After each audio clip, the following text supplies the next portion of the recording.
પર મોટી કાર્યવાહી, ઝડપાઈ છે સોનાના દાણચોરી। દુબઈથી આવેલા મુસાફર પાસેથી 55 લાખનું સોનું જપ્ત કરવામાં આવ્યું છે। સોનાની દાણચોરી સામે કસ્ટમ વિભાગની કામગીરી જોવા મળી। મુસાફરે ગળામાં પહેરેલી હતી 506 ગ્રામની સોનાની ચેઇન। સાથે જ મુસાફર સામે કાર્યવાહી પણ શરૂ કરવામાં આવી।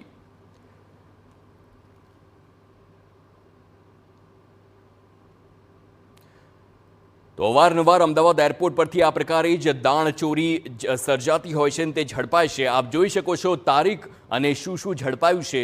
આ સૌથી પહેલા દ્રશ્યો જોઈ શકાય છે કે જ્યાં 29/8ની આ ઘટના છે, 29 ઓગસ્ટની આ ઘટના કે જ્યાં આ સોનાનું બિસ્કિટ અને સોનાના જે સ્ક્રૂ બનાવવામાં આવ્યા હતા તે ઝડપાયા। ત્યારબાદ 1 સપ્ટેમ્બરની આ ઘટના કે જ્યાં કેવી રીતે ઝડપાયું છે સોનું તે પણ આપ જોઈ શકો છો। મોજામાં છુપાવી સોનાની પેસ્ટને અમદાવાદ લાવવાનો પ્રયાસ કરવામાં આવ્યો હતો, પરંતુ કસ્ટમ વિભાગે તેને પણ ઝડપી પાડ્યું।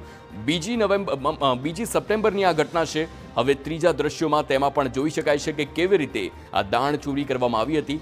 ટાયરમાં સોનું છુપાવ્યું હતું, પરંતુ હવે તે પણ ઝડપાઈ ચૂક્યું છે। તે કોઈ નાનું રમકડાનું ટાયર હોય અને તેમાં છુપાવ્યું હોય, તે ટેડી બેરમાં તેનું ટાયર છુપાયું હતું। ટ્રોલી બેગનું જે ટાયર હતું અને તેમાં છુપાડવામાં આવ્યું હતું।